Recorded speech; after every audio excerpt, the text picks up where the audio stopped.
دردناک یہ واقعہ بتا رہا ہوں میں، اگر انسان ان طریقوں پہ عمل کر لے گا تو انقلاب بھی آئے گا اور وہ رحمت کی ابتدا بھی قائم ہو جائے گی۔ آپ دیکھیں مقبول میں جہاں ہے،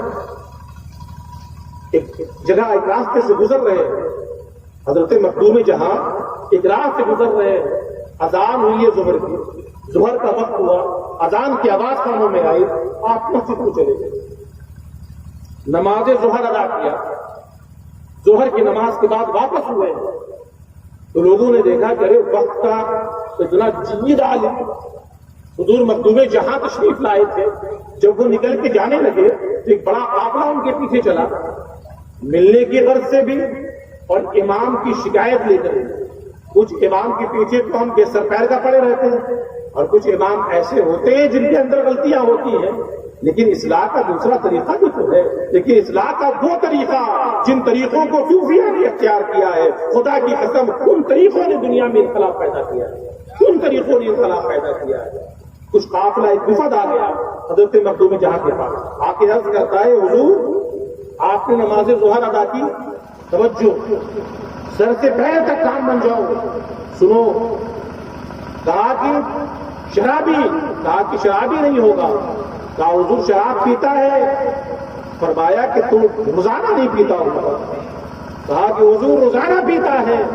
مخدوم جہاں فرماتے ہیں کہ اچھا روزانہ پیتا ہے، تو آپ یہ مہینہ تو رمضان کا مہینہ ہے، رمضان میں تو یقیناً نہیں پیتا ہوگا، یہ کہہ کے حضرت مخدوم آگے بڑھ جاتے ہیں، یہ کہہ کر حضرت مخدوم آگے بڑھ جاتے ہیں۔ صوفیہ کا انداز تو دیکھو، یہ خبر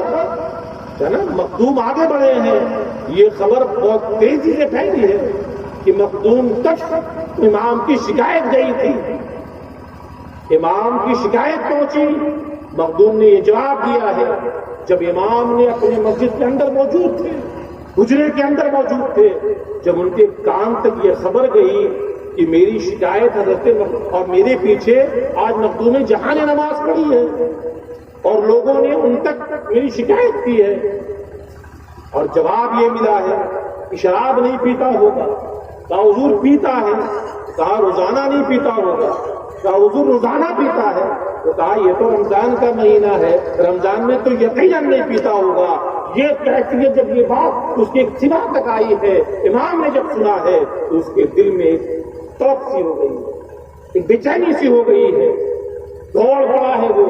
حضرت شیخ کی طرف، حضرت مخدوم جہاں کی طرف۔ جب مخدوم جہاں کی طرف دوڑا ہے، راستے میں کچھ دور آگے ملاقات ہوئی، ہاتھ جوڑ کر کھڑا ہو گیا، ہاتھ جوڑ کر کھڑا ہو گیا، عرض کیا حضور آپ تشریف لائے تھے، مجھے علم نہ ہو سکا، حضور آپ تشریف لائے، مجھے علم نہ ہو سکا، حضور مجھ سے غلطی ہو گئی، مجھے معاف فرما دیا جائے۔ کہا بات کیا ہے؟ کہا بات کیا ہے؟ کہا حضور بات صرف یہ ہے کہ مجھے دنیا نے ننگا کیا ہے، حضور بات صرف اتنی ہے کہ دنیا نے مجھے ننگا کیا، اتنا ننگا کیا، اتنا ننگا کیا، اتنا ننگا کیا کہ میں نے عہد کر لیا تھا کہ اب ننگا تو ننگا ہی صحیح، پوری زندگی چھینکے پر میرا، میں نے یہ عہد کر لیا تھا۔ حضور ننگا لوگوں نے کیا، اتنا کیا، اتنا کیا کہ میں نے یہ عہد کر لیا تھا کہ اب میں ننگا ہی رہوں گا۔ لیکن سرکار آج کوئی آیا اور آنے کے بعد میرے اس ننگے جسم کو چھپانے کے لیے اس نے ایک کپڑا دے دیا ہے، حضور اس کپڑے سے وہ ننگا جسم ڈھک گیا ہے، اب میں پوری زندگی دوبارہ ننگا ہونا نہیں چاہتا، اس لیے سرکار مجھے توبہ کرا لیجئے۔ حضرت مخدوم نے اسے توبہ بھی کرایا ہے اور اس کا ہاتھ پکڑ کر اللہ تک پہنچا دیا، سبحان اللہ، اس کا ہاتھ پکڑ کر اللہ تک پہنچا دیا ہے۔ آپ ذرا سوچو تو صحیح، کسی عیب جوئی کا مسئلہ اس سے حل نہیں ہوتا، اس کی اصلاح کیسے ہوگی؟ کبھی اس کے تعلق سے سوچو نا کہ ننگا کر کر کسی سے کچھ نہیں بننا۔ آج ہمارا حال یہ ہے کہ کسی کے اندر عیب ہے تو اس عیب کو نکالو باہر، یہ دین نہیں ہے۔ میں ایک اخیر بات